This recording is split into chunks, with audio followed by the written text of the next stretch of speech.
Yes, the model's still accurate because it has the turret in place, and no, the tank does not have a quick turret detach feature. There.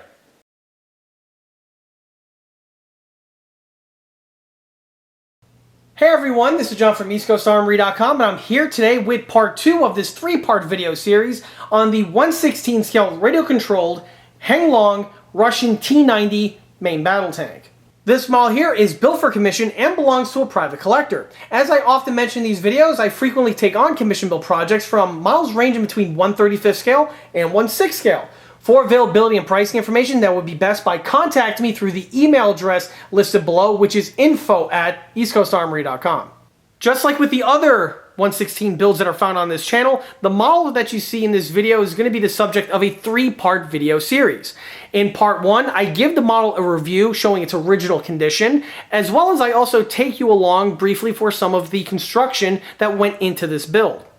Part 2, which of course is the video that you're watching right now, is going to focus exclusively on the model's external details, the paint, as well as also some of the other detail mods that went into the build, bringing it up to the condition that we have here.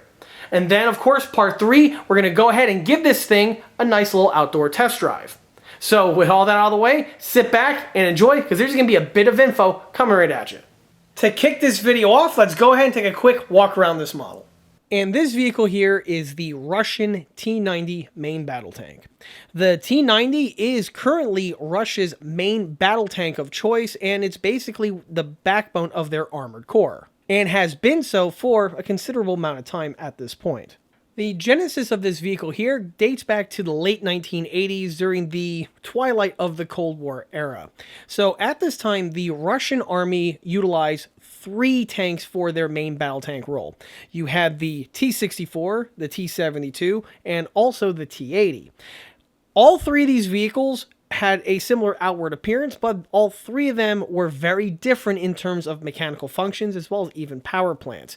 And also to complicate things, parts and part interchangeability wasn't exactly cross-platform between all 3 of these vehicles. So realizing this, by the time the mid-80s rolled on in, it was deemed that perhaps it would be best to come up with a new battle tank that utilized the best of all 3 of the attributes from those other vehicles. Take the best from each, combine them into one, and you should have, theoretically, a really good battle tank. And that's precisely what was going to happen on the T90.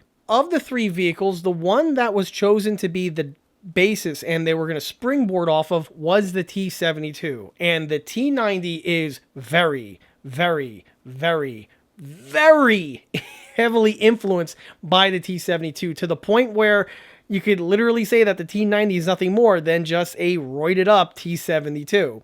The T90 and the T72 share almost everything in common in terms of the suspension, the running gear, the transmission, the engine, I believe the autoloader, and a number of other external fittings are all cross-platform between the 2. Apparently, some of the targeting systems that were designed for the T80 wound its way onto the T90, and I'm pretty sure some other attributes from the T64 wound up on the T90 as well, or originally envisioned.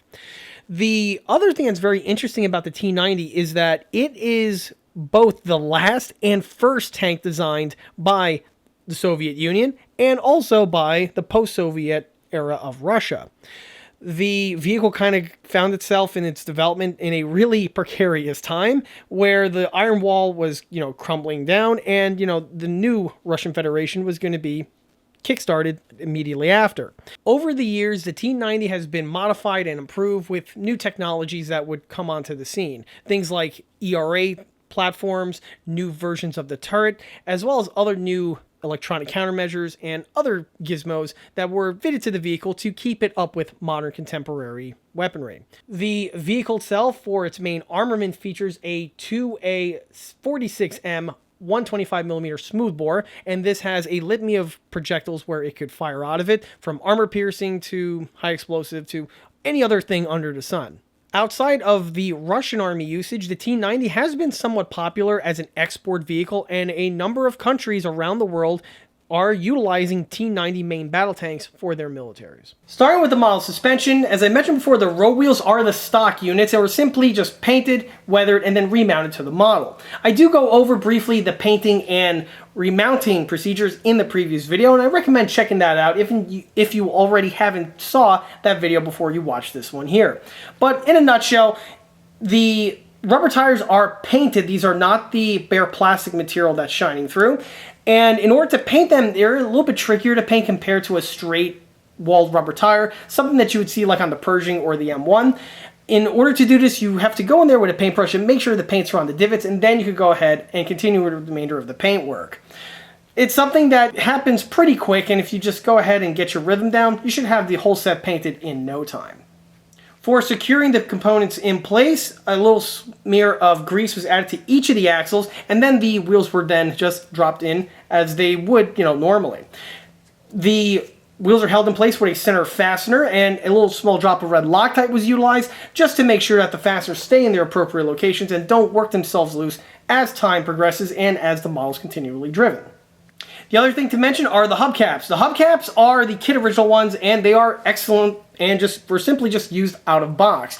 The only thing I did was I painted them along with the remainder of the paintwork, so when the rest of the tank goes into its paint and weathering, the hubcaps here are matching. Now, this is a small little weathering trick. If you paint them a little bit differently, you can actually have the effect of having them be in a slightly different color compared to the remainder of the vehicle, and this is something that may assist you when it comes time for your weathering. It depends on what type of route you're taking with the tank. If you want to have everything uniform, you paint them all and weather them together. But if you want to just add a little bit of extra flair, or if you want to have more of a mix and match look, you can easily do that as well. As for securing them on in place, these are held on primarily with friction. They are a friction fit assembly, and that's very good. However, to assist in that, I also add a small little drop of white glue to each of these sections here. The purpose is that the glue has a good bond. It helps secure the part in place and prevents it from working itself loose, but it is a temporary bond, so in case I need to get access to the swing arm for whatever reason may come about, you can easily just pop the hubcap off, and the glue will offer little resistance when you're using a tool to remove the unit. Obviously, because of this, when the need should ever arise, and you should have to take the hubcap off, this should cause little to no effect onto the paintwork or the finish on the hubcaps themselves. You're not going to mar anything, and everything should just be able to be removed and get access to without any sort of issues. Moving forward takes us to the front idler wheel, and this is a replacement from the original. The original was plastic, but because this tank was upgraded with the metal tracks, in addition to the metal tracks, you get a replacement front idler and rear sprocket, which are made, of course, out of die-cast. The die-cast units visually look identical to the original ones, which is great, and even the front idlers over here recycle the hubcap, which again is supplied with the plastic edition, and that's awesome.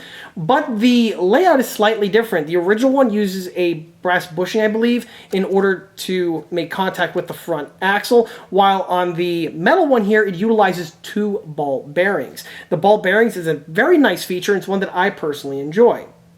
One thing that I do want to mention on this particular build is that when I was going through the motions, I noticed that I was actually missing 2 of the ball bearings. This sometimes happens when you buy parts or when parts are supplied to you, and in order to assemble the unit, you must have the ball bearings. If you don't have the ball bearings, the piece is just not going to fit in place. So fortunately, finding ball bearings wasn't too hard to do. I was able to track them down on Amazon, and the link is listed below. The reason why I'm saying that is because if you try to look online on retailers or on eBay or even on AliExpress, you will find replacement wheels, but you will not find the actual ball bearings sold separately. And the ball bearings are, again, things that can easily get lost or misplaced, or possibly even damaged, depending on what you're doing. Crazier stuff has happened. So if you are working on one of these vehicles, I'm pretty sure the T92 is the same way, since it's recycling almost the entire lower hull as this guy here. I would recommend, having a pack of them on hand just as a why not type situation. They're rather inexpensive, and you never know when they could turn around and help you out. Regardless, if you are in a situation similar to I was and you need replacement ball bearings, the link can be found in the video description below. On the opposite side, of course, we have the rear sprockets, and these are excellent. Detailing-wise, they are awesome. I love the inner guide tooth rings that are right there on the inner portions. They are perforated. It's just a very nice detailed piece. They are, again, a direct swap out for the original plastic ones, and no hand fitting or tweaking is required.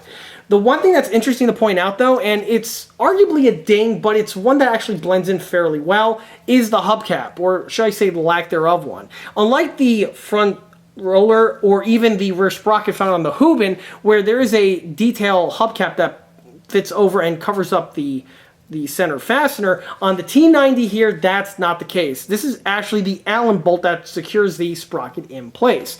Arguably, I would say this can hurt the look of the unit, but it kind of just blends into the remainder of the detailing, and generally this is not something I personally like on these models, be it the Panzer III or the Panzer IV or the Tiger, Panther, whatever. A lot of them have a little hole, specifically the headlong ones. They like to have a little hole to get easy access to the sprocket, and I hate that. That's usually the very first thing I eliminate on my builds. But for this one here, it kind of blends in with the overall detailing found on the rear sprocket, so it's passable. But if I was to probably do another one of these, I'd probably come up with a solution for that, but that's neither here nor there. Regardless, just like with the one on the front, a little drop of Loctite was utilized on the fasteners here just to make sure that they are held in place. And for this one here, it's kind of important because this one actually, obviously, you know, is what propels the vehicle and grabs and moves the track. As for the track itself, again, this is the aftermarket one, and it is excellent in terms of detailing. The track is the same pattern as the plastic one, but the metal one is a phenomenal accessory to add to your Heng T90. In fact, I would argue it's probably a mandatory bit of equipment, and fortunately the components are really easily come by. They can be found on just about any online retailer, from Amazon, AliExpress, eBay. You can even do a Google search. I'm pretty sure you should be able to track down a set, and when found, they are fairly affordable. And the good news is they are a super easy installation. You just undo the fastener on the back, and the whole plastic track comes off, and you can then swap it out with the new one. The one thing about the track that I'm not exactly too much of a fan of, but obviously I was able to work around it, was the fact that unlike many of the other 1/16 scale tracks where you can drive the pin out and, you know, link everything together, on the T90 here, that's not the case. They come pre-assembled, and trying to force the pin out may be problematic, and it looks like the type of thing that you could actually break if you're trying to do this, unless you're extremely careful. So much so that I would just roll with it as is. The track length seems to be the exact same length as it is on the plastic counterpart, and even the tension that you see here is left stock. I didn't mess with that at all, and as you can see, the metal one just times in, basically it seems to be at the perfect tension overall. So nothing really much to be changed over there, which is great. The less work you need to do as an end user, the better, right? So you simply just swap them out and you're good to go. As for the paintwork, well, I utilize the Rust-Oleum dark gray primer. This is the same color that I referenced in the ArmorTech build videos where I'm painting the track, and it's for the same exact reason. The Rust-Oleum dark gray is a very good color at mimicking that parkerized or just oxided finish look that would be found on things like Caterpillar tracks. The caveat is you cannot use this paint on plastic. Don't do that. This paint is only intended for use on metal. The chemicals are a bit harsh and can and will destroy things like single piece vinyls, but specifically in terms of 1/16s, I really don't trust it on the plastic that's found on them. So play it safe, don't use that paint on anything besides metal track.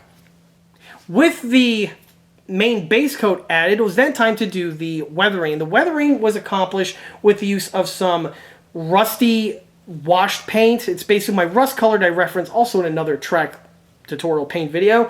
Diluted it and I airbrushed it onto the certain locations, and then the remainder of the paint was done with the dry brush, where I dry brushed out the stressed metal look that you see here, and it always looks great on all metal tracks like this one here. It definitely looks the part, and it just, I don't know, it just looks just proper, I should say.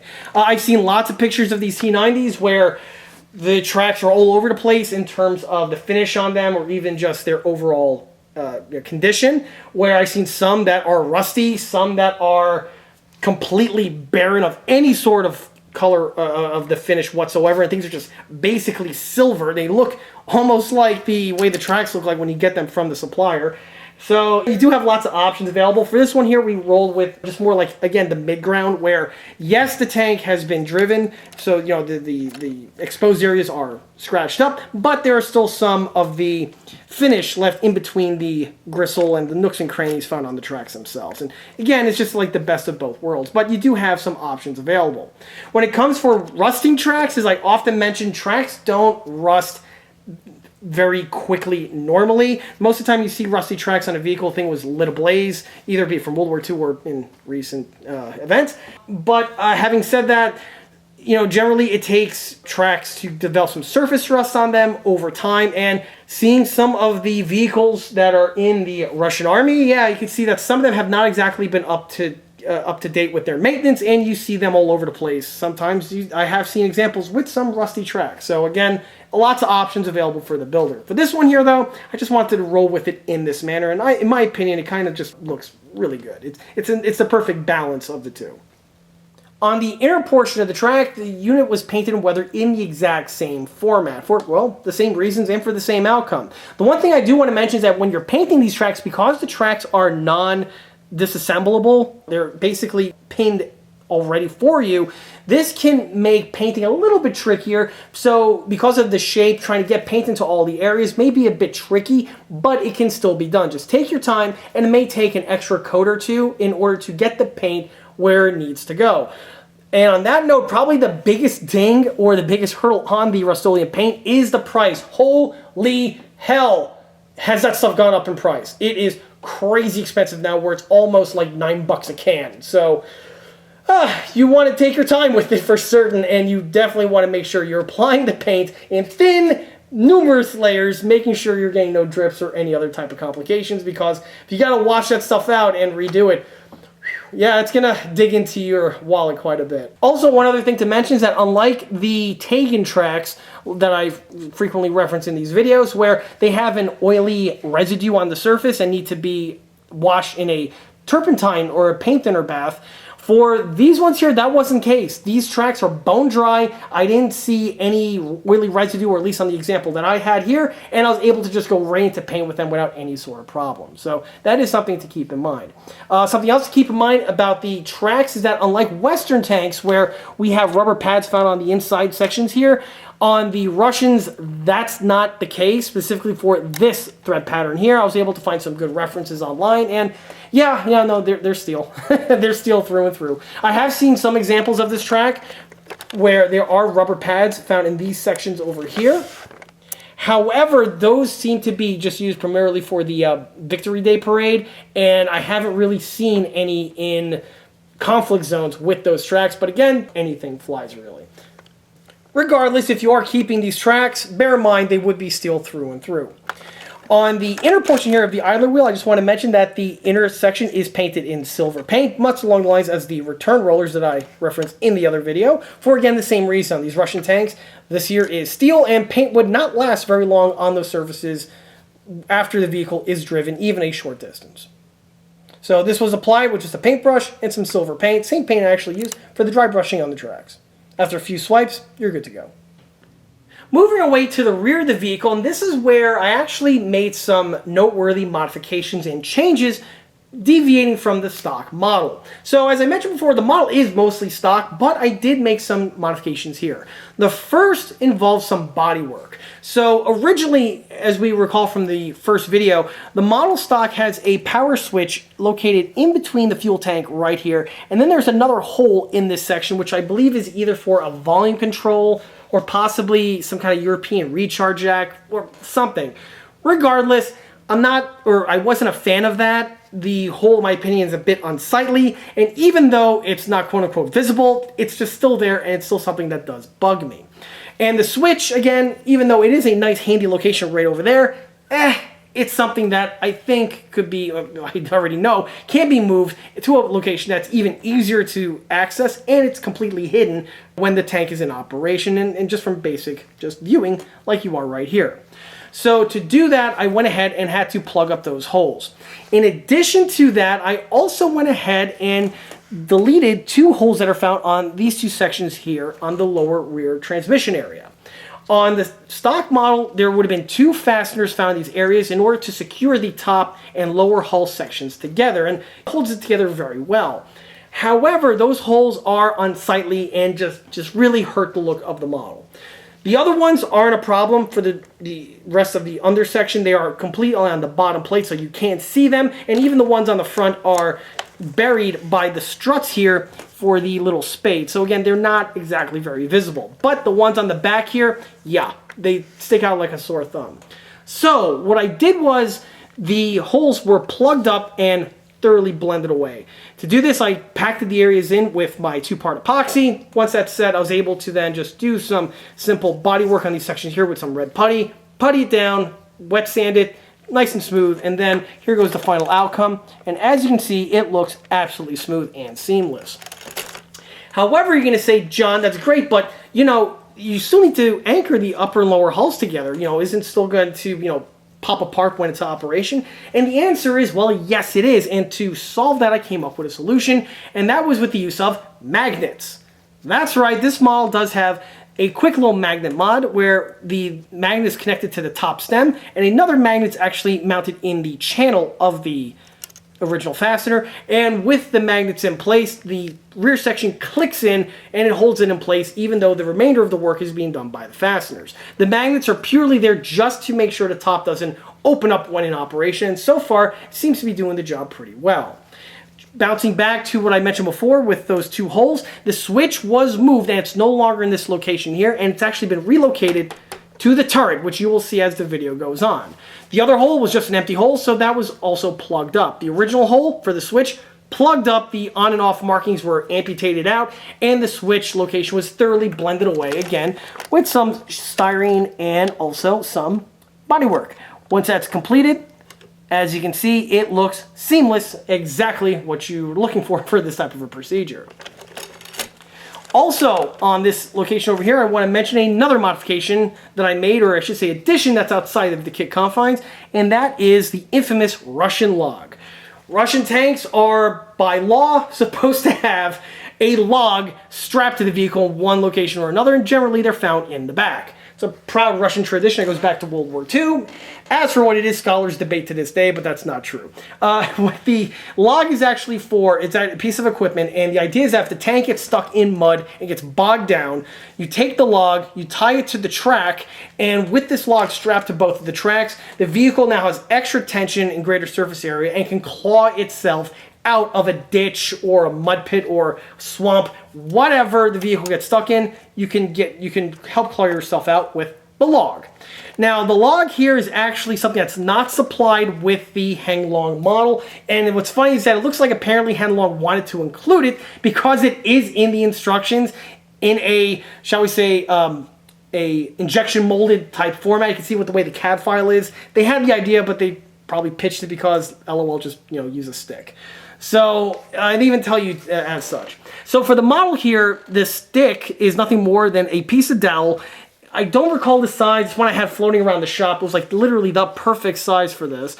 It's bigger than a quarter. It's like the next size up if I was to take a guess. That's neither here nor there. These things are ridiculously easily come by. Craft stores, hobby shops, or just your home improvement store should have dowels, and they're like $2 a pop. So you're not going to break the bank by adding it.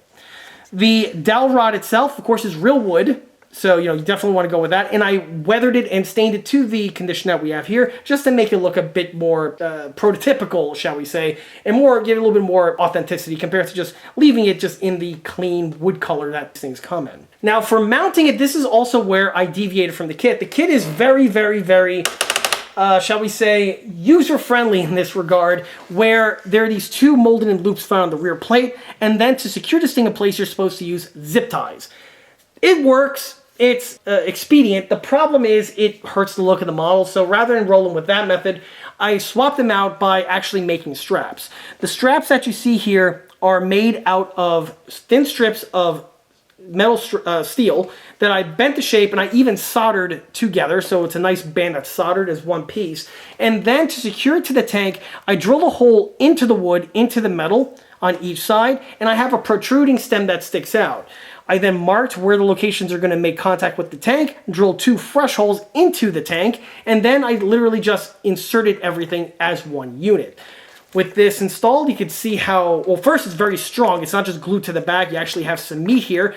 And because the metal's deep into the wood, you're not going to have to worry about the piece just ripping out on you. So that's very important, specifically for an RC tank and specifically where this thing is located. As you can see, yeah, the chances of getting struck are kind of high.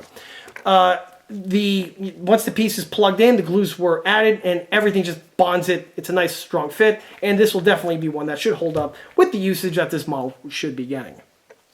From the log, I also want to briefly mention the spare track links and the other tools that are found on the back, and as you can see, I left them overpainted with the green. And after looking at lots of real examples of these vehicles, that's not uncommon. It seems like they would be painted in more often than not with the base coat of the vehicle, you know, whether it got repainted at one point in time. Generally, you know, they just leave the track links on, just paint over them. So for this one here, I just left it in that format. The next thing I want to mention are the tow cables, and these are the kit supply ones. They are a flexible rubber material, and just like with my 1/35 scale models, you do not want to use spray paint to paint them. Which is unfortunate because, you know, spray painting them would be really easy and really quick and very economic to do, but sadly it would actually hurt. It has the potential of hurting the material over time, so I didn't want to roll with that. So I used Tamiya flat black to paint everything. Once the base coat was added, they were weathered accordingly. The end connectors are painted with the same exact paint that I used for the remainder of the body, and I'll go over that as the video goes on. And as for the cables themselves, they were dry brushed with the silver paint, giving you for the look that you see here. Clipping them on in place was relatively easily done, but is a bit tricky. Was a little bit trickier compared to one might imagine. They are a bit snug and tight, and you do have to really get the orientation correct with the fuel tanks in order to get everything in the appropriate locations. Once they're mounted, however, you're basically good to go. So moving up takes us to the rubber work. No, not the tin work, the rubber work. Because, like I mentioned in the other video, one thing that is an iconic bit of detailing on these post-World War II Russian tanks are the fact that the side sections here are made out of rubber. And the kit, to its credit, did a phenomenal job with rendering these details out to look like this medium. They could have easily have taken the shortcut or the easy way out and molded everything in a boxy or straight type appearance, but they didn't. These sections here are deformed, they are wavy, and this is to their credit because of this. It greatly replicates the look of the rubber material that these things would be molded in real life. So on the kit here, in order to enhance it further, well, first, there is something I want to mention. There is a small little line that is molded into the section here on the front to Tinworks or rubber fender type sections. This is something that's very easily addressed and deleted very promptly and swiftly, just with an X-Acto knife. Just roll up and down these sections here with a blade, and the material gets removed very quickly. Some sandpaper obviously can be used as well. Once the sections are removed, it'll greatly enhance the build as opposed to leaving it with that little section still remaining. The other thing to mention is to simply just paint it. Now, of course, you do have some creative licensing here because some of these vehicles have the rubber sections thoroughly overpainted, and some of them leave them in the El Natural black color like I have here. This again boils down to personal taste and what you're going for. But if I was to say, if you are painting one of these models, I would roll with the black because it just gives so much color contrast opposed to leaving everything overpainted. And say you are one of those individuals that want to render it in that format, that's cool, no problem. But I would recommend when it comes time for weathering it, you would weather it accordingly. First, you don't want to make it look like it's distressed metal, obviously, it's rubber. And the second thing is, just like what I mentioned on the M113 videos, the paint will not stick or last on these sections for very long. So it's not uncommon that even if the thing has been overpainted, for the paint to start flaking and chipping off at its most early convenience. So when you're weathering it, you may want to consider that with the type of weathering. You could go with some black dry brushing just to, you know, add some chipping effects to it. It will definitely assist the model. And if you're going to go with the overpainted look, it'll probably help you out in the long run. For this one here, as I mentioned, nope, we're rolling with rubber. So I went and painted everything just flat black, and this was applied with the paintbrush. And the flat black I used, believe it or not, was just Rust-Oleum flat black enamel paint. It was thin slightly, just with some paint thinner, and I was able to then just apply it to these sections with my paintbrush. Once the sections were painted, they were then weathered to the effect that we have here that, you know, looks like rubber faded look that you see on, well, components that would be left like this outdoors. The rubber work was done not just to the exterior, but to the inside as well. I also painted the inner portions, more of a why not type feature. And again, if you're, you know, looking at this model at certain angles, the rear sections might pop out and you're not going to see any change in color. It will look all continuous, which is what you want. Also, what you want to pay attention to is not to overpaint the hinges that we have right here, or the little foot sections. And of course, the guard here for the exhaust manifold would not be rubber. It's actually a piece of steel that's bolted to this section. Another thing to mention about the rubber work is when you're painting it, you want to make sure that these sections here of the ERA are not fitted in place. Should be fairly obvious why. You know, good luck trying to get to these sections with those units fitted in place. So when the model was being built, these sections were left off during the duration of the build and paintwork, and then these were applied or secured on literally at the very tail end of the build. And the very last thing I also want to mention is that if you are painting the things black, be sure that you paint the fastener strip right here on the front fender section with the same color as the remainder of the vehicle, or you paint around it with a paintbrush. Regardless, you know, do what you can do, because on the real units here, they would be metal and they would be, you know, the color of the tank. So bear that in mind. It's a great way to enhance the look of the model. Same is true, of course, for the intersections as well. From the rubber work brings us to the front section here. We have that bulldozer blade entrenching tool device that I referenced in the other video. And as you can see, this is basically stock. And Heng did a fantastic job with rendering this out. It definitely looks the part. It even has little mounts here for the mine rollers and other attachments that the Russians designed for this vehicle. Again, really nicely done. And the only thing you have to do as a modeler is just to enhance it by weathering it. Some washes, some little panel line accents are really good to just really make everything pop. The other thing to mention are the little struts that we have here on the bottom. These are separate molded components. As I mentioned, the two on the outer sections conceal the fastener locations found on the front, which you want to be careful when gluing this in place. The two center ones I use with super glue. However, the two on the ends I use with white glue, because again, if there's a situation where I have to get access to the tank, pop those two out. It's much easily done with white glue as opposed to super glue. So that's something to keep in mind. Moving upward takes us to the front glacis plate, and what you see here is pure stock Heng.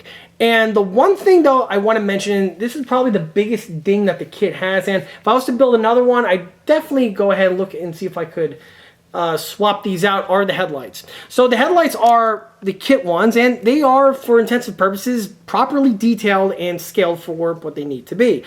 My drawback with them comes with the LED that protrudes from the center of each of them. So the model does have, of course, functional headlights, and they are very small in diameter and just protrude from the moldings. And although they work when you turn the tank on, just detail-wise, they kind of hurt the look. So on this one here, I blended them in the best I could with just painting the lens and everything around it. So on the real T90, this one here is your blackout lens, and this one here is your basic white light. And as you can see, I went ahead and painted the gloss black in this section here, and I painted over everything with the silver here. Even though the lights are thoroughly painted over, they still work. If I turn on the tank, you will see the lights definitely blinking, which you can see here with the tank placed on. So with rolling with this type of method, and I've utilized this on a few other Henglongs in the past, because Heng likes to do this on their headlights.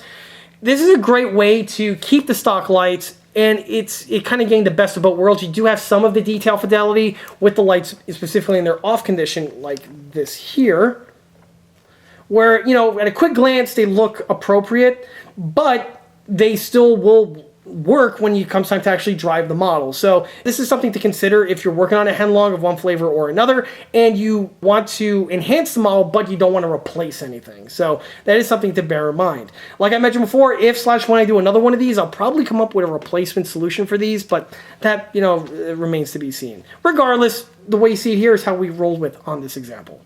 Also on the front glass display, we have some other mods that I made. The first was with the driver's periscope right here. The driver's scope is completely open, much along the lines we saw on the M1 Abrams kit from Heng. And in order to improve, I just took some clear Lexan, I cut into the shape of a rectangle that was the same size, and I literally glued it to the inside portion of the model. Before the upper and lower hulls were secured in place, it gives you great access to just shove this thing in from the underneath sections. You make the glue in the appropriate locations, and once it's done, you can see it actually really improves the front section of the build, and you have that nice little sheen there from the reflection. Because it is Lexan, it's nice and easily worked with compared to acrylic, which is just really hard to ever mess around with, so it's a great win on all accords. I also went ahead and did a similar procedure to the cupola, which you'll see as the video progresses. On that note, on this side over here, you get to see the side convoy lights right here and here, and there's a matching set on the other side. These are the kit original ones, but to further enhance them, I drilled out the centers and I put a little wire brad in these areas to give you the bulb detailing. This was something that I did also on the T55 builds that I've referenced in the past from Hubin. And once the units were added with their little lens detailing, I added a little swipe of gloss black paint to these sections because, as it turns out, on the real T90s, they're not white like they were on the T55 or the Stalins. They are a red color, but when the units are off, they have this gloss black look to them. So for this one here, I did this to both the front and the rear, and again, this was just something I saw from some walk-around images of a real T90 that were on display in some trade show somewhere. Moving topside takes us to the fuel cells, and one thing that's neat about the T90, and it's basically just a carryover from the T72, is that this section here, we have the fuel cells that are integrally built into the tin work. This is very similar to what was done on the T55, where we had those giant flat pan type fuel tanks, but on the T72 they actually started to basically incorporate them as like a single built-in section of the tank as opposed to something that was just like bolted on ad hoc.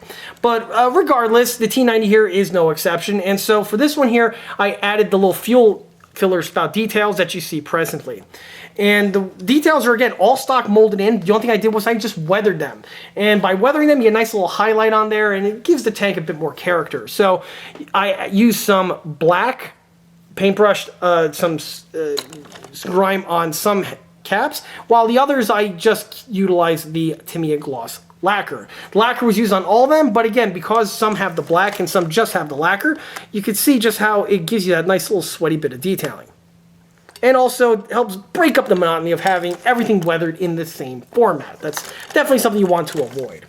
Also, I believe on the real vehicles, because it's also true on the T55 and T72, is that underneath these sections over here are other filler caps for the main fuel cell that's inside the vehicle, and went ahead and added the same type of weathering to those sections as well for the same reasons. And as you can see, it just gives the model just so much extra character. And again, this is just all molded in detailing. I didn't have to do crap to this in terms of scratch building. It's given to you by Heng, so just roll with it.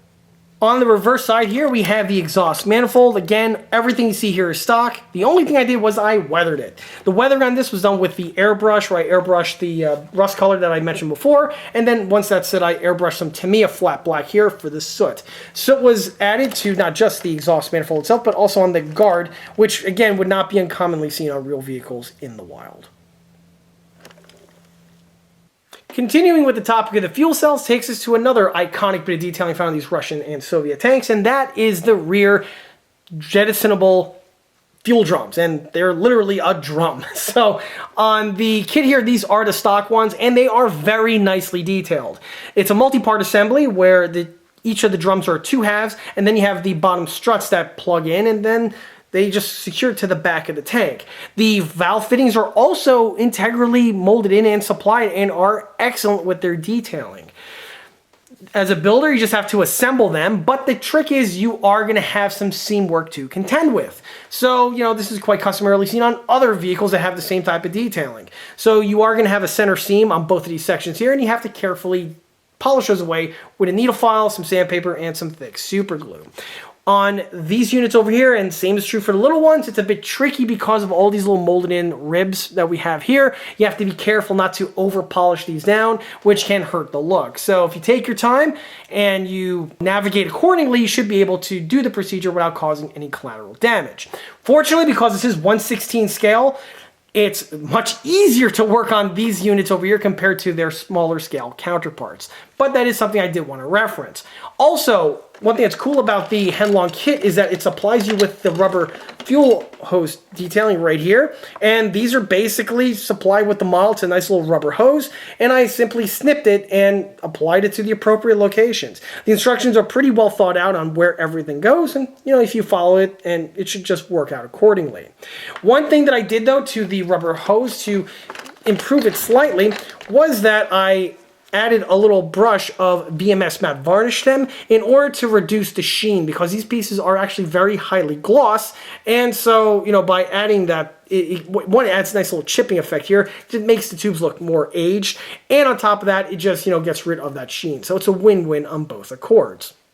As for the remainder of the rear engine deck, nothing here needs to be mentioned. Everything you see here is stock with the kit, no more, no less.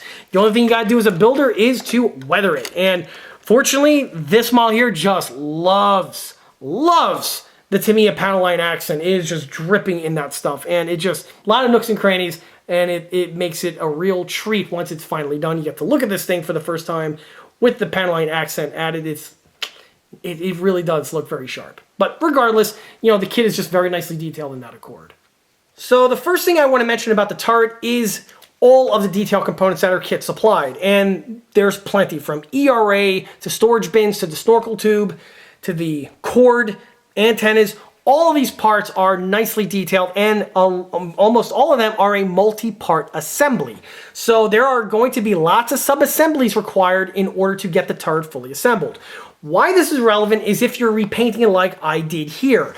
If you try to assemble everything and then paint the tank, you're on a fool's errand, because you're going to have lots of blind spots in areas where paint are going to be missed. So on this one here, this is one of those tanks where you have to assemble certain key components in sub-assemblies, paint and weather accordingly, and then at the tail end, do that with the install. And that is precisely what I did here on this one. So some of the parts that would get sub-assembled would be the ERA. These are a two-piece assembly, and they simply just plug together. Of course, I use glue when I'm doing that, but regardless, once the pieces are then glued together, then it heads off into prime and paint. On the boxes over here, again, multi-part assembly. You want to glue them all together, do any seam removals that may be needed, and then prime and paint. Same for the one here on the back. The tube, two-piece assembly, which means, you guessed it, center seam to contend with. Just like with the fuel drums, the seam removal is done the same manner. Thick super glue, sandpaper, needle files, and a little bit of elbow grease. Polishes away very quickly, and once it's done, it then gets secured to the rear rack, and then everything gets, you guessed it, primed and painted. On the opposite side of the turret, we have some more storage boxes. We have an ammo can for the cord. We have some other countermeasures, including more ERA blocks. And we also have the smoke grenade launchers. So the smoke grenade launchers are, again, very nicely detailed because they are all individually molded. And on the model over here, to improve it further, I actually went ahead and scratch built the wire cable firing detailing that we have here on the back. These are absent on the model, and it's one that when you add it really gives so much extra character and flavor to the build. The detailing was also done to the opposite side, and however the pieces are the same, they are not symmetrical, and the cable detailing is slightly different depending on which side of the vehicle you are on. So to start with the cabling detailing, after the units were all glued together, i.e. all these little tubes were glued to the mount, with a pin vise I drilled out the center portions of each of the locations where the tube sits. Then with some very thin electrical wire over here, which by the way the link can be found in the Amazon link below, I inserted the wires in place.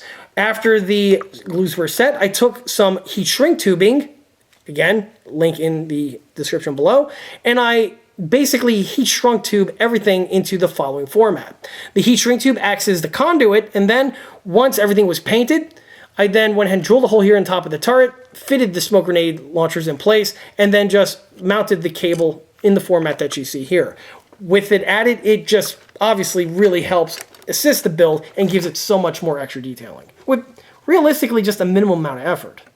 On the reverse side, I did the same thing with the heat shrink tubing, only unlike the opposite side where it has that conduit that emerges out, from what I was able to tell from the photographs I was referencing and studying, it just goes directly into the side of the turret right over here. So I just drilled a hole and mounted accordingly. For the external paintwork, there are these rubber caps found on these sections over here, and these were painted with just some Tamiya rubber black. And then once dried, it gives you the following detailing. And again, it just really makes the part pop. If you are painting the model, or even if you're rolling with the original camo paint job, just paint these end connectors black. It just really makes the model pop, gives you a bit of extra detailing. On the ammo can for the cord, the stock one's pretty good. It is a multi-part assembly, so you are going to have some seams to deal with. Seams are relatively easily polished away. It is a bit tricky because of the stampings found on the cord ammo can. You want to make sure you don't over blend things when you're going through the sanding process. But if you're able to get through that, the paintwork is a breeze. So unlike the remainder of the tank, the cord ammo cans are painted with a slightly different color just to give extra variety and extra color pop. So the strap here is the color of the tank because it's actually part of the tank. But the other thing to mention is with the strap. The strap, as you can see here, it's painted with the center portion being a khaki color, which is true to form to the real Russian ammo cans I have here. But also the end connectors are painted in black, again, like the real example that I was referencing. The color of the ammo can is actually Tamiya black green, and I utilize that on not just the other ammo can that's found on the model, but also on the canvas that's found on the tarpaulin. All this was again done because it closely matches the colors I've seen on these real examples, but also it adds more variation of color on the palette as a whole. Moving forward takes us to the Dazzlers, which are these little infrared lights that are located on the front of the T90, and they are very iconic because it gives it that very distinctive and frankly aggressive and really cool looking look. The purpose of these is to fry a anti-tank missile out of the sky, specifically it's one that's being guided by a laser, confuses the laser and the missile doesn't know what to do and doesn't hit the tank, or that's the idea. From what one of my viewers who knows way more knowledgeable about the subject than I am reference is that basically they were being phased out a little while ago because most modern anti-tank missiles don't utilize a laser these days, and also it only tends to work if you're looking at the laser or at the team who's launched the missile at you, which a lot of times that's not going to be the case. They tend to fire these when at your least convenient location. But regardless, on the model here, it's important to point out because one, they just look awesome, or as I always refer to them as the Feed Me Chechen lights because of, well, reason that should be fairly obvious. But on the model over here, they give you these as two static components, and they're very nicely detailed, as I referenced in the other video. However, to Henlong's credit, they developed a functional set that's a drop-in replacement for the kit ones. And those are the ones that we have here. These here are those sets, and they basically just swap out of the original kit supply mounts, and they plug in, and they're identical in terms of dimensions and size. The pieces are very nicely detailed with the mesh that we have right here on the front. And also when they light up, they have their secondary circle in them, which gives them a such realistic look to them. I was really impressed with these things. In order to secure them to the tank, or I should say fit them to the tank, you are going to have to do some modifications. The first is you're going to have to drill a hole into the rear portion behind the unit into the turret, because obviously the kit was not designed to have a wire in this area here, so you're going to have to add that yourself. Easily done, pin vise, drill bit, have at it. Once that is completed, you then have to patch it into the tank's wiring. And for this one here, I actually patched it into the headlight wiring so that you can have the two just working off the same circuit.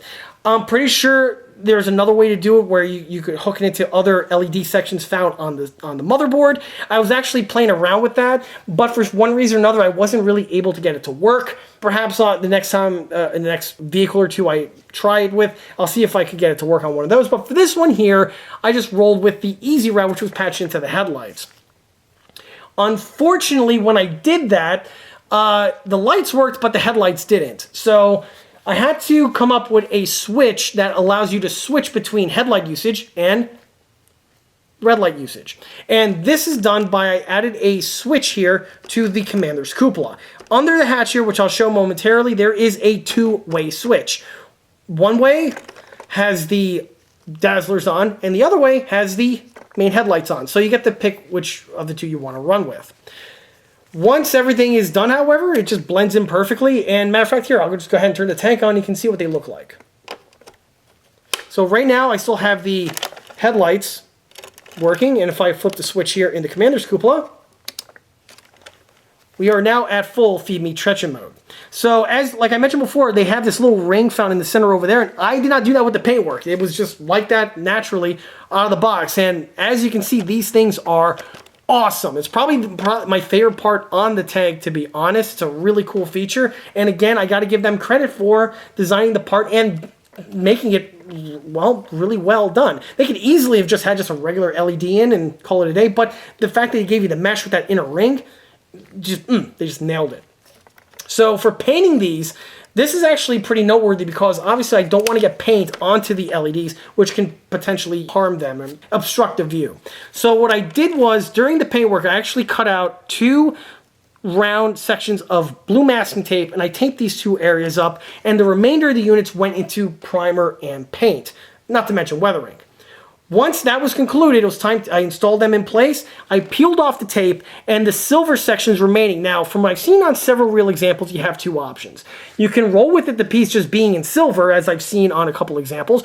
But for this one here, I wanted to roll with it being in green. And to do that, I just took a paintbrush with the color I used for the base coat, and I just carefully applied it to the appropriate locations without damaging the meshwork, clogging it up with paint or anything serious like that, or more importantly, not getting inside to the LED bulb. And the end result is what we have here, and as you can see, they do the job absolutely perfectly.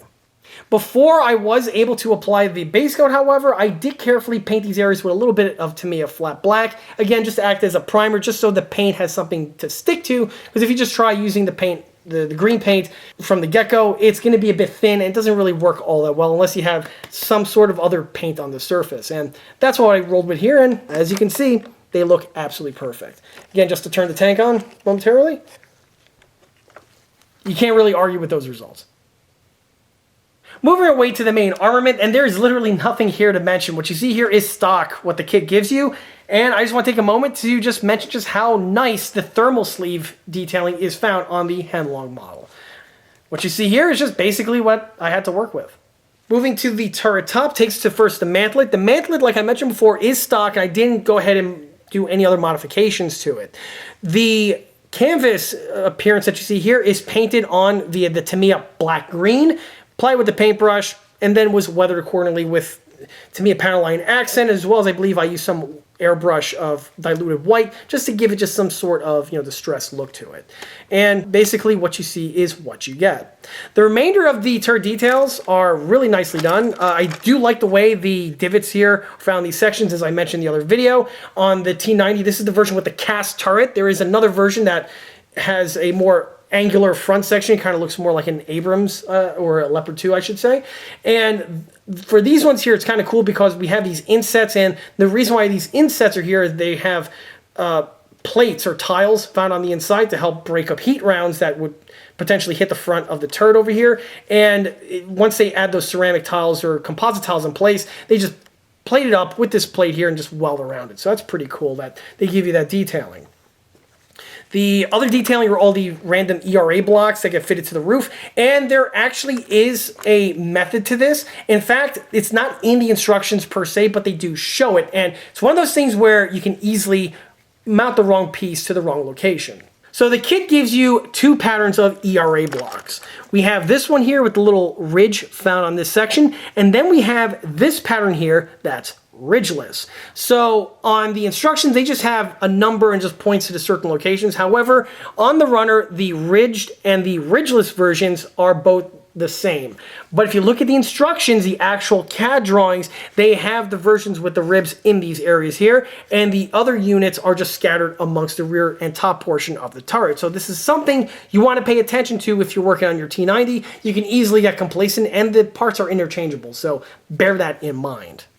The other thing to mention is that you do have, or at least in my circumstance here, there was 1 ERA block that was not utilized and was purely spare. So that's something to keep in mind when you're installing all of the ERA and you come up with one last man out. You didn't do anything wrong. That's literally the kit. The way it's designed, you have an extra one. So do with that what you will. I like the ones here in the center where it's a single chunk and it just drops into this area, and again, it just fills out that detailing very nicely. On this side here, we have another what I believe is in blackout or an IR light. Painted gloss black again, for the same reasons that I mentioned with the other ones. We have here a periscope. Don't forget to paint that, of course. And on the rear portion over here, we have the antenna, or I believe it's a sensor. If it's anything like it is on Western tanks, this is actually some kind of a wind sensor, or that's what it is on the Abrams and the M60, but I believe the Russians more likely have a similar type technology. If I'm wrong, be sure to put down in the comment description. Like I said before, not exactly a T90 aficionado, but that's what it looks like to me. So, oh, on this side here, it would be the antenna base. Let me go ahead and turn the model around. And that's what we have right here. I kept the original tooling aluminum one, as it basically has a look that's very similar and reminiscent to the actual unit on the real Russian tank. What I didn't add was the antenna, and of course the antennas are removable, so it's not a loss. The unit was painted to replicate the real ones, and on the real ones, the bottom base is actually rubber. This is much along the lines as you see on the German World War II mounts, and even a lot of the, well, Soviet mounts.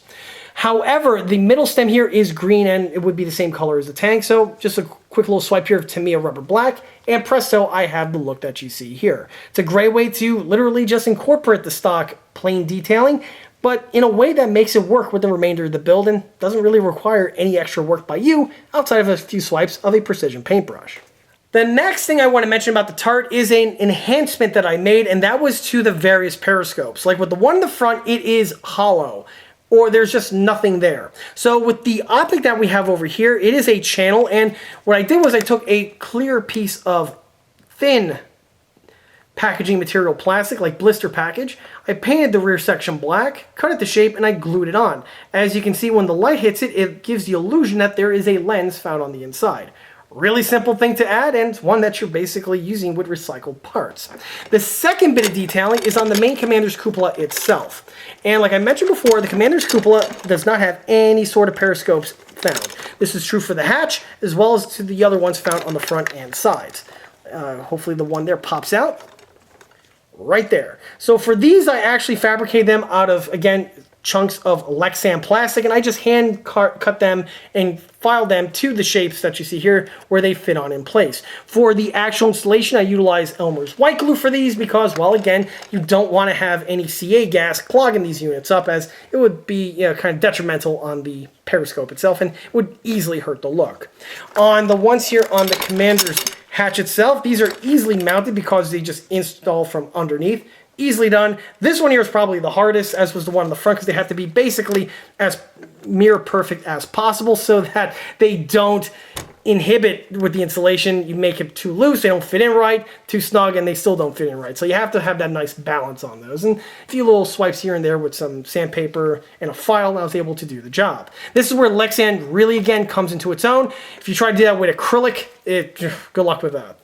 On the hatch over here, you can see how they were mounted underneath. I actually used a little drop of hot glue in order to help keep them in place, as that was easier because, again, I had access to the bottom portion. And since you saw the hatch open, well, you can see all the little goodies that are on the inside. Like I mentioned in the first video, the tank has a recharge jack, so you don't have to flip the thing over in order to take out the battery. Well, here's the recharge jack right here. Flip open the commander's cupola hatch, pull this bad boy out, and now you can charge the lithium ion that comes with the model. Really easily done. Plug this bad boy in, let it charge. When you're done, unplug it, stuff this guy right back into the hatch where it was before, and you're ready to roll. Also, on the inside here, you can see the switch that allows you to switch between the headlights and the blazer lights. A little tricky to get on camera, my big hand in the way. Here's the switch right here. I color coded. Silver is for the headlights. Red is for the Dazzlers. So right now it's on Dazzler. Now it's on white light. And back to Dazzler. For the loader's hatch, or I guess it would be the gunner's hatch, because there's no loader. It's got an auto loader on this unit. But anyway, as I mentioned before, the main power switch was moved from this section of the hull into the turret. And to do that, I needed to make both an extension cord in order to facilitate the longer length and also to clear the turret when it rotates. And I also added a quick disconnect plug, so if you have to take this thing apart, you don't have a permanent thing connecting the two sections together. And again, this was just done with basic off-the-shelf 2-pin connectors found off of Amazon. But regardless, if I flip this guy open, there goes your switch right there. That there is the switch for the IR battle emitter. It's like a little mushroom thing. And this one here is the main power switch. Yes, you can still load this thing up with BBs. This is the hopper for the airsoft feature, and the BBs just roll around the switch, and you can still load the thing as you would before. But you can see I marked the unit in red here. That indicates when it's on. Right now, the vehicle is, well, placed on. And now it's off. Obviously, this is actually way easier to get to compared to trying to fiddle over here, you know, manhandling the section, trying to find the power switch, or the original kit actually had the switch underneath here between the row wheels. So rather than doing that, nope. Charge the thing up, close the hatch, ready to fire it up, open the hatch, flick the switch, close the hatch, and you're ready to go. So as you can see, much more user-friendly and better detail fidelity compared to the original format that the kit came in. The last unit I want to mention is the cord. And the detailing you see here is 100% stock. I did nothing in terms of detail modding to the unit here, with the exception of just painting everything.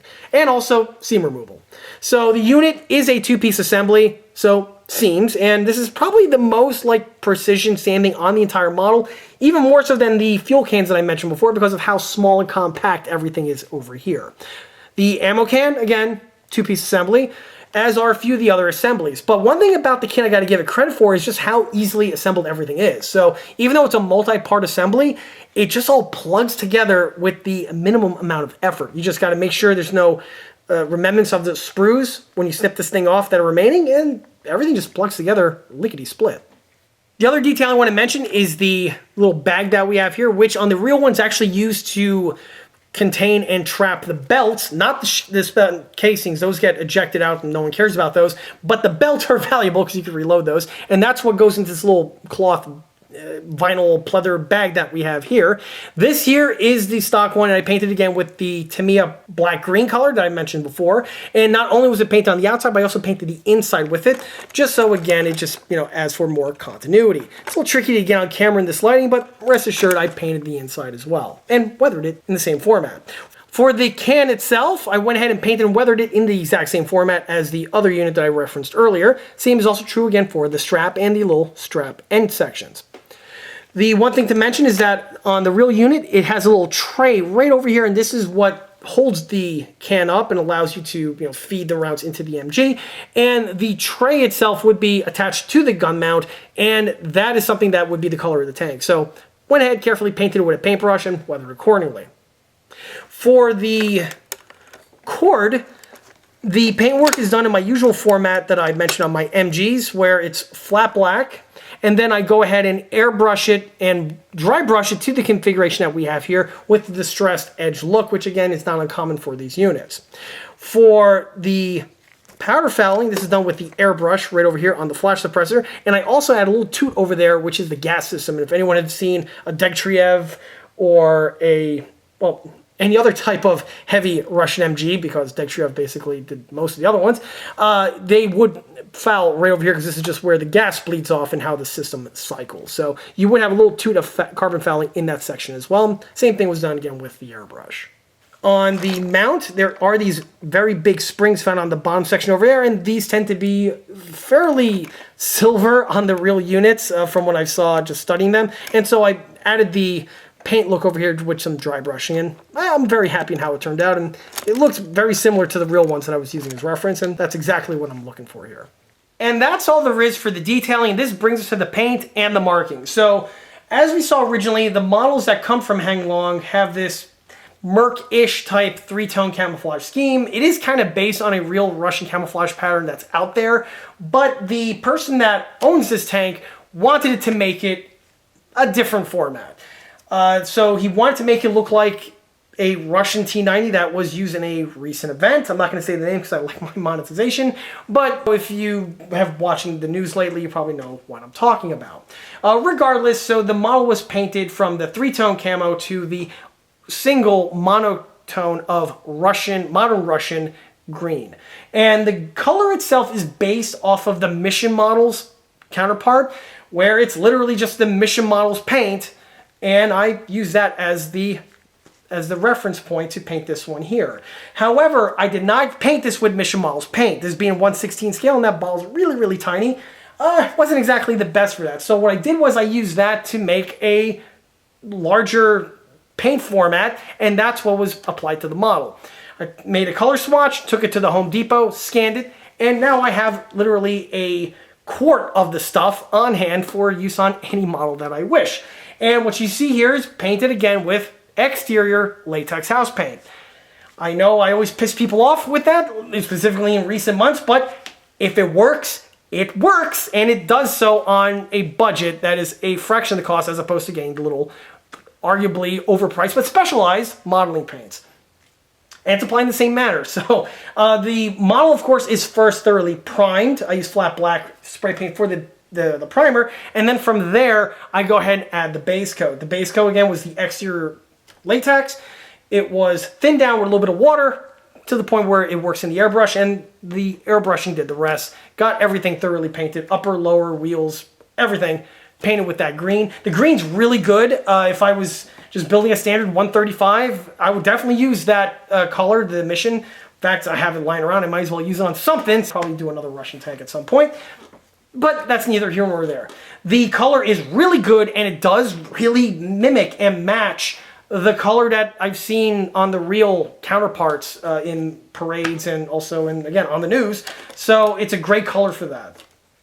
After the base coat was added, the other weathering was applied, and for this one here I wanted to make it look a bit faded, so I went with a diluted flat white color in order to add just a bit of fade and contrast to the model. And then from there it got some dark edging, which was done with the airbrush with Tamiya flat black. That was just done to highlight everything, and honestly that took a while to do on this model because holy hell, there's a lot of nooks and crannies that can use highlights. So went in there, got all of the black work done with the airbrush, and then from there I went with the Tamiya panel line accent, and that took longer to do than the airbrushing. And the airbrushing took a while to do. This thing literally took almost like 2 days just to weather. That's how.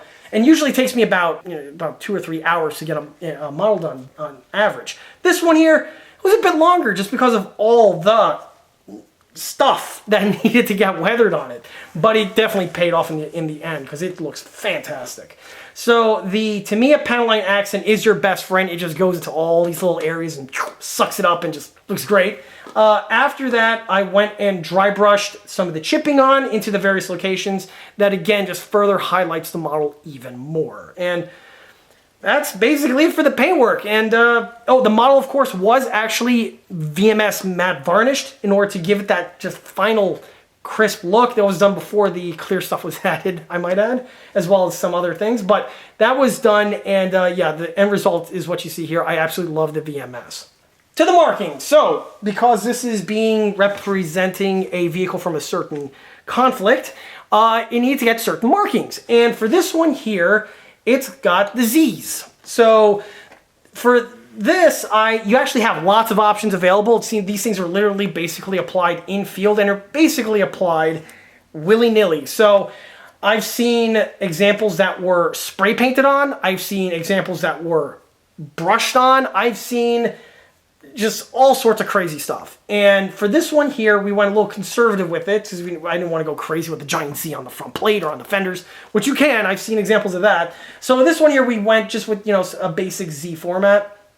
And for this one, we went with the paintbrush. The paintbrush, in my opinion, does a great job with mimicking the crispness found on the brushed on versions. Well, it's done with a paintbrush.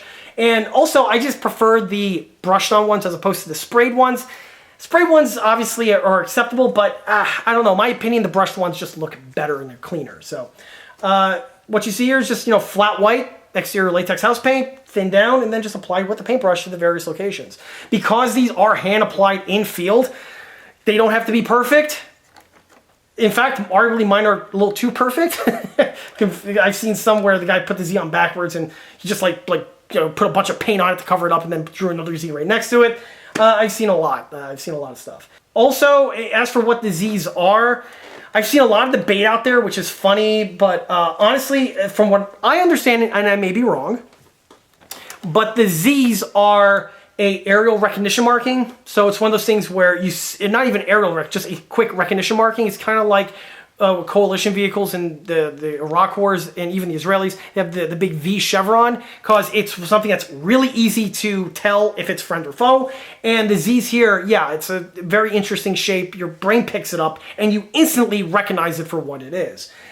There are several versions of the Z. I've seen some like this, I've seen some in a square, and I've even seen other variants where it's a V, and also just a standard V, and a V in a square. So there are lots of different options available out there for the builder if you choose to model a vehicle for this time frame. But that's neither here nor there. So for this one, you wanted to go with the Z Brigade, so here we are with the Zs. Also, the Z colors are white on this one.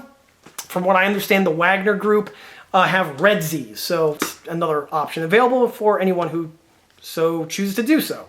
The one thing though I do want to mention about painting the Zs on are when you're going with a paintbrush, specifically with white, because white has a bad habit on being a bit runny, you want to be careful when you're on this section over here that has the split line, because the paint, when you're just going over it, if you don't stop and go over this little gap over here, it's going to snag on the bristles and it's going to run white right into this line over here, and that could be something that could really hurt the finish. So when you're painting, you want to make sure the paint's at the right consistency. That's a massive, massive thing to check, and also to just make sure that you're painting accordingly and you're not dragging on certain items. So keep those in mind and you should be able to do a procedure like this just fine.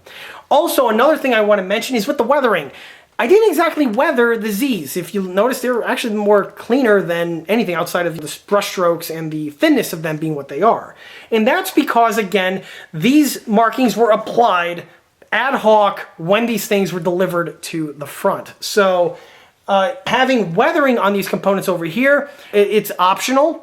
I will say, because obviously if it's been around for a few months, it may be able to get some weathering on them, but generally speaking, the Zs are actually quite clean from the other examples that I've seen of these things on the news and on the internet. And it's also a way to add, again, just a bit of contrast to the model as opposed to just having everything blended in with the weathering. It's a nice way to have things stand out at you where you can see that, you know, it's in layers. First, the tank was originally green, and then just in service for that format for a decade or two, and then after a while it got sent to a certain place, and then they threw the Z markings on. So that is something that to keep in mind. It adds a bit of contrast. It also adds a bit of story and mystique to the build itself. Again, something definitely to consider. And with that, that wraps up part 2 of this 3-part video series for this 1/16 scale radio-controlled Russian T90 main battle tank. If you like this video, be sure to subscribe to this channel where it's a great way to keep up to date on new posted content, being the other 2 installments for this video series over here. Not to mention the other 1/16, 1/35 scale, and 1/6 scale build videos, model showcase videos, and project update videos that frequently get posted to this channel. Another way to keep in loop of new posted content is by liking us on Facebook. There, I have more photographs of this particular build, as well as photographs of the other smaller and larger scale builds that I've mentioned and shown on this channel in the past. Furthermore, don't forget to swing by eastcoastarmory.com for more 1/6 and 1/16 scale builds and detail components. Thanks again, I'll be seeing you all again on part 3. See you there.